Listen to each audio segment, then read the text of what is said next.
श्री राम समर्थ। नवंबर 4। भगवान के सगुण होने का अर्थ क्या है?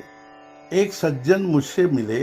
वे बोले, हिंदू धर्म के जैसा धर्म नहीं है, किंतु भगवान सगुण हुआ यह मुझे मंजूर नहीं है। कहते हैं कि इसमें विभिन्न उपासनाएं बनाई गई हैं। यदि भगवान निर्गुण निराकार है तो राम, कृष्ण, शिव, दत्तात्रेय आदि की ये इतनी भिन्न भिन्न उपासनाएं क्यों? बाद में एक दिन उनके घर आकर एक आदमी ने उनके बारे में पूछा तो हर आदमी ने उनका अलग अलग नाम लिया। किसी ने दादा घर नहीं है तो किसी ने कहा दामोदर घर नहीं है और किसी ने कहा राय साहेब घर में नहीं है। लेकिन इतना अलग अलग होने पर भी मिलने वाला मनुष्य जैसे एक ही है, वैसे ही भगवान के निर्गुण का सगुण में परिवर्तन हुआ है। भगवान सगुण में आने पर जो नियम हमारे लिए होते हैं वे ही नियम उसे लागू होते हैं। जो कहता है कि मैं सगुण के सिवाय निर्गुण की उपासना करता हूँ, वास्तव में उसे उसका मर्म ही समझ में नहीं आया। वस्तुतः वह सगुण उपासना ही करते रहता है, पर वह उसे नहीं समझता। हमारे वेद, उपनिषद, ब्रह्मसूत्र और इन ग्रंथों के भाष्यों ने निर्गुण स्वरूप की रूपरेखा ही खींच दी है। संतों ने उसमें रंग भर दिया है और भगवान का सुंदर चित्र बना दिया। यही सगुण भक्ति है।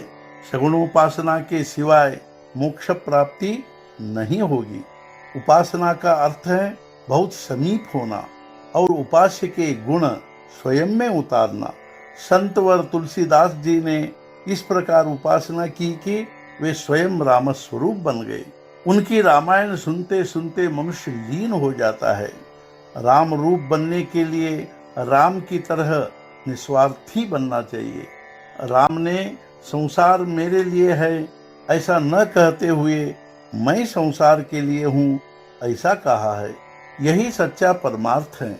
एक पत्नी व्रत और सत्य भाषण ये राम के दो प्रमुख गुण थे। अन्य अवतार में भी महत्वपूर्ण बातें हैं, लेकिन सब में गृहस्थों के लिए रामचरित्र अत्यंत आदर्श रूप है। रामचरित्र सबके लिए सदा आदरणीय और अनुकरणीय है। रामचरित्र पढ़ते समय, कहते समय या सुनते समय स्वयं को राम प्रेम में भूल जाना, यह बहुत उच्च अवस्था है। भगवंत की इच्छा होना, इसी में सब मर्म है। भगवान की प्राप्ति की इच्छा होना या उसके लिए आकुलाहट उत्पन्न करना भगवान के अधीन नहीं है, वह तो संतों के हाथ में है। इसलिए संत संगति से वह सधता है। साधु संत का घर में आना दीपावली, दशहरा ही है ऐसा हम कहते हैं।